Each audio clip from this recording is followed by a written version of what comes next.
On va parler en fait de la recommandation intelligente personnalisée dans le cadre de l'expérience client.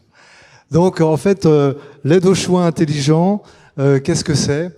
Eh bien, pour nous, c'est un outil de recommandation qui est qui est développé de façon spécifique, qui est une solution digitale qui permet de recommander des produits qui correspondent réellement aux attentes des clients, que ce soit des attentes réelles ou des attentes plus inconscientes. Donc, les recommandations qui vont être proposées sont des produits qui sont systématiquement connectés avec le stock ou avec le rythme d'approvisionnement, puisque il est important, lorsqu'on recommande un produit, de pouvoir le délivrer effectivement, une fois qu'on a suscité et qu'on a répondu à une demande du client, et que ce produit est déclinable sur le point de vente et ou sur le web, puisque les gens vont pouvoir être guidés et accompagnés dans l'aide au choix sur les différents canaux. Et c'est un outil au service du vendeur, puisque c'est une façon de réinventer, c'est une façon de redonner des outils qui permettent de réinventer le métier du vendeur pour le remettre en vraie synergie avec le consommateur. Et c'est aussi un outil de chiffre d'affaires, puisque ça va permettre effectivement d'accélérer la transformation et donc de développer du chiffre d'affaires. Donc une nouvelle expérience client grâce à la recommandation qui met le client au centre du processus de vente. Alors, comment fonctionne cet outil, cette interface digitale? Il y a 3 étapes pour le client. La première étape, c'est déterminer les besoins du client. Ça passe par une analyse morphologique quand on parle de prêt-à-porter ou par une définition des besoins dans d'autres sujets. Ensuite, on fait de la recommandation intelligente en fonction des données qu'on a captées et qu'on a eues du client. Et pour finir, on passe à la 3e étape qui est la sélection finale et on amène le client à choisir le produit qu'il décide et après on transmet l'information au logiciel métier ou à une partie transactionnelle. Alors quelques exemples derrière ces mots de solutions qui fonctionnent déjà avec de la recommandation intelligente.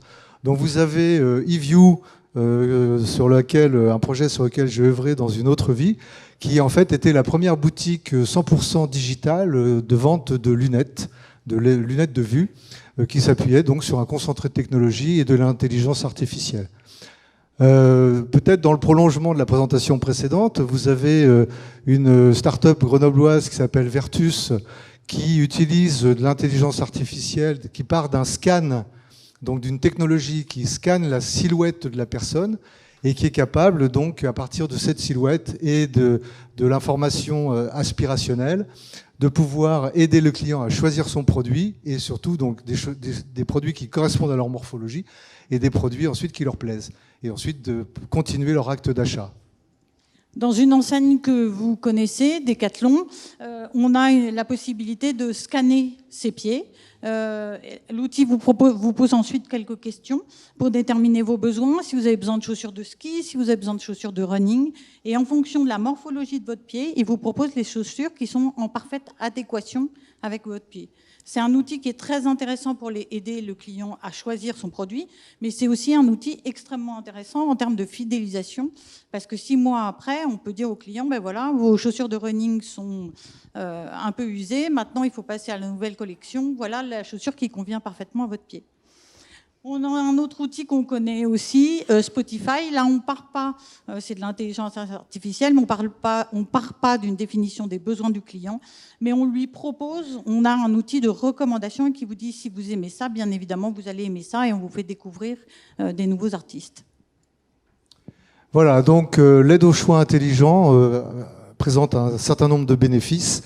Tout d'abord, ça vous permet de mieux connaître vos clients, puisque vous savez exactement qui ils sont, de mieux répondre à leurs attentes, donc conscientes ou inconscientes, de développer une relation vraiment privilégiée et personnalisée, donc une relation VIP avec vos clients, d'avoir un lien durable parce que vous allez accumuler de l'information sur vos clients et vous allez pouvoir la décliner sur différents supports, et puis d'avoir une prestation qui est évidemment différenciante, puisque dans l'espace physique ou sur votre site web, il va se passer quelque chose que vos concurrents ne vont pas forcément proposer.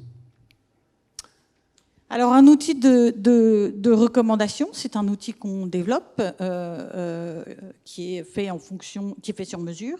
Comment ça se passe? C'est un outil qui se développe en 4 étapes. D'abord, il y a une phase préalable d'étude, de connaissance de votre business et de vos consommateurs. Ensuite, on passe à une phase de développement, pour arriver ensuite à une phase, bien évidemment, de lancement, d'étude, et pour finir avec de l'optimisation. Nous, chez Phygital Company, on vous accompagne dans la réflexion du projet et dans la conduite de ce projet pour partir du démarrage jusqu'à la mise en place et l'optimisation de cet outil. Voilà, donc si vous avez des questions, Stéphanie et moi-même, nous avons un site internet, phygitalcompany.fr, où vous pouvez retrouver différents concepts que nous développons. Et si vous avez des questions, nous serons à la table numéro 8 et nous ferons un plaisir de vous répondre et de vous accueillir. En attendant, je vais poser la première question. Vous pouvez les applaudir pendant ce temps. Non, pas sur la photo, non. Non, pas sur la photo, parce que je vous ai quand même bien suivi. Il se trouve que j'ai fait un sujet sur la petite machine chez Decathlon, il y a 6 mois à Villeneuve-d'Ascq, quand elle était dans le magasin. D'abord, ça marche très bien, honnêtement. C'est vrai que ça permet de recommander le bon produit par rapport au client, mais je trouve que c'est très sioux dans la mesure où, jusqu'à présent, la connaissance client s'implémentait souvent par ce que le client achète. C'est comme ça qu'on crée souvent de la connaissance client, se disant, s'il achète ça, c'est qu'il est comme ça. Alors que là, on part de ce qu'il est en réalité.